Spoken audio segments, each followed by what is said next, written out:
Hi ladies and gentlemen, welcome back to my channel. My name is Jega Wamwoha.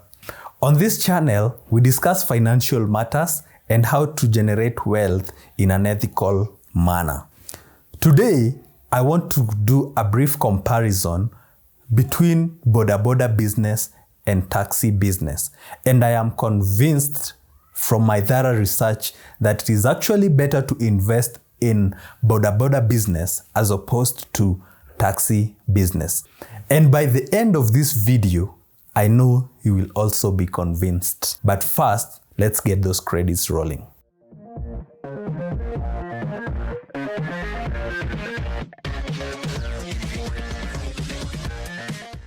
So we are making the following assumptions in this comparison: that both businesses are borrowing to finance their businesses. Number two, that each business will require to hire riders for the Boda Boda, and a driver, so you will not be the one driving the vehicle. I am also assuming that this vehicle and the Boda Boda will work for 30 days. This is for argument's sake. So let's start by assuming that you will require 500,000 to buy a moderate taxi. So 500,000 payable in 2 years at 13.5% interest means that you will require approximately 24,000 every month in order for you to repay your loan. So apart from the income that you will be generating, you will also require 24,000 to be set aside in order for you to finance your debt. That is one point. The other point is that this vehicle working for 30 days a month, which might not be possible, will make approximately 3,000 shillings in a day. So each month, the vehicle will have made about 90,000 shillings. That is revenue. It does not include the expenses. So let's go to the expenses. One, you will need to pay your driver 1,000 every day. That comes to 30,000 in a month. The second expense that you must cover is the loan repayment. That is 24,000.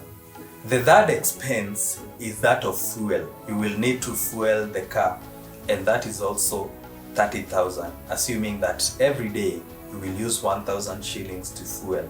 The other expense is 2,500 for monthly service.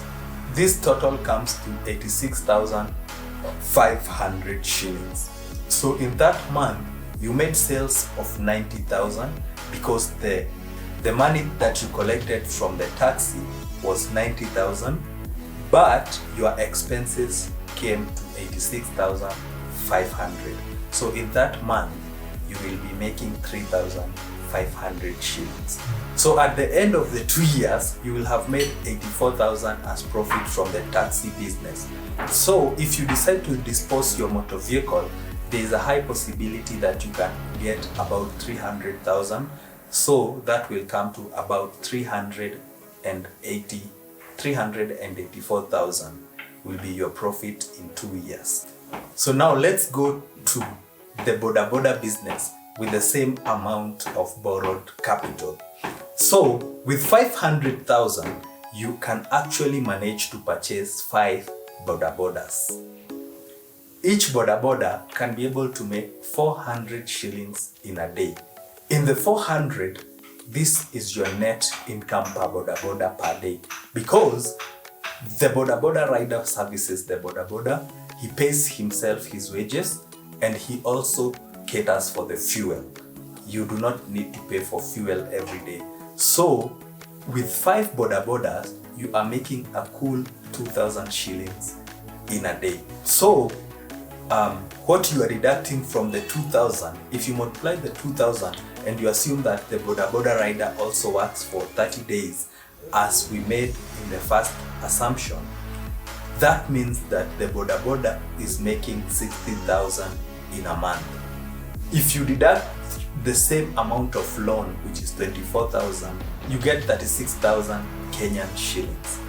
So the monthly profit that you are making from your Boda Boda business is 36,000. That is after paying your loan. So if you multiply 36,000 by 24, it comes to around 864,000.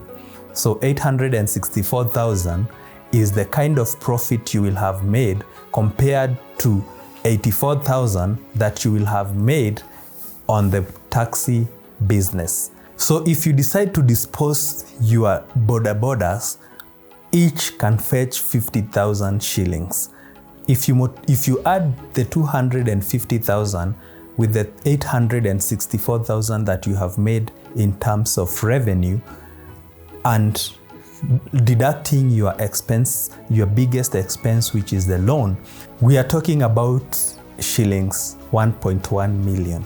This also needs to put into consideration the risk factor, because having many Boda Bodas means that your risk is spread, but having only one taxi, apart from the income perspective of looking at it, all your risk is concentrated in one vehicle. So if anything happens, or if your driver decides not to wake up to come to work, you will end up financing the car from your own income. And if you do not have another source of income, it means that your vehicle might be repossessed by the bank. If this kind of information is helpful to you, please consider subscribing to this channel and turn on the notification bell to get notification every time we post new content. If it were you, what would you invest in, or what have you invested in? Please let us know by commenting on the comment section in which area you have made your investment. Remember, don't put all your eggs in one basket. Until next time, goodbye.